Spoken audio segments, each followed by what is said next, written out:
Now at 9, a bad crash in the valley tonight. A light rail train slams into a semi-truck and bursts into flames.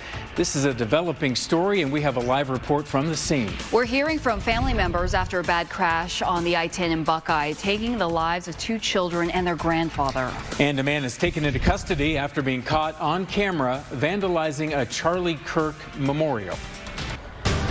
But first, we head to the light rail accident just east of downtown Phoenix. It just happened within the past hour or so and was caught on camera. The train hit a semi-truck and burst into flames, as you just saw there. The Phoenix Police Department is giving us an update right now. Here is Captain Todd Keller. And the semi-truck. And can you tell us about the condition of the people that were involved and what the next steps were once people got on scene? So talking to Valley Metro, they said that there was approximately 20 to 25 passengers on board. Firefighters got on scene really quick. We have Station A is about a mile away. They were able to evacuate that light rail as simultaneously extending hose lines to extinguish the flames. I can tell you that one person was transported to the hospital. That was the driver of the semi-truck.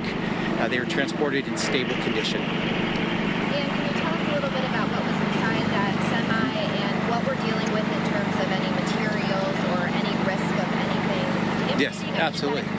Yes, absolutely. It's always a concern. We look for placards on these semis to see if there's any hazardous chemicals. I can tell you that there's miscellaneous pool equipment such as pool pumps, filters, heaters. I can tell you that when crews arrived on scene, the overhead catenary system, which is what we kind of describe as like a plug, it was severed, so that de-energized 2 substations.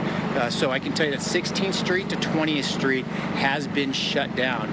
Continue talking to Valley Metro, is that they're saying that the Jefferson track is going to continue to be open, so one track will be open, but you should expect delays. We are currently working, Metro, Phoenix Fire, and Phoenix PD is working with the Transit Department along with the Streets Department to get everything cleaned up and open. But I can tell you that westbound Washington will be closed for an unknown amount of time.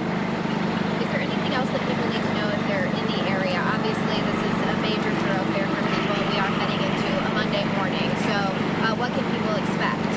I can tell you right now, like, it is shut down from 16th Street to 20th Street.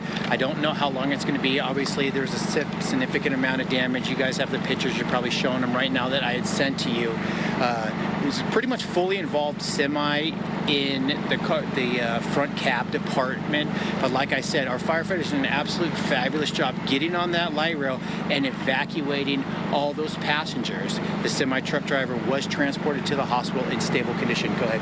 And has Phoenix Fire been working with Valley Metro on this to see when this could? I know this obviously you were just a few hours away from the morning. What that could look like for those riders in the morning?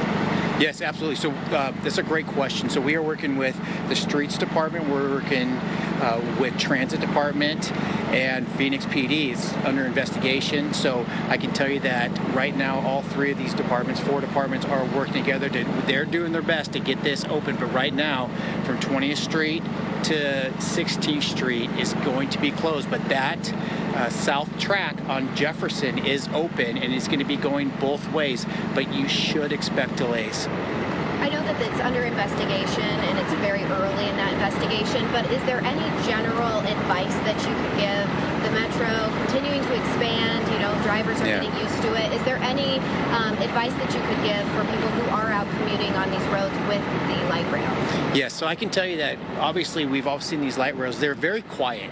They have kind of a significant ding to it. So in this situation, I'm not going to speak on what happened between the semi-truck and the light rail, but I can tell you that these flames were extending close to 30 feet in the air, and there was a business that was just south of this light rail that these firefighters were able to assign additional engine and prevent those flames from extending to that structure. Go ahead. You may have already said this, but how long did it take to get this flame under control time-wise? So listening to the radio report, I would say because there was a significant amount evacuating the passengers while simultaneously we had to shut down the roads, what we call lane supply lines. We had multiple supply lines and hand lines.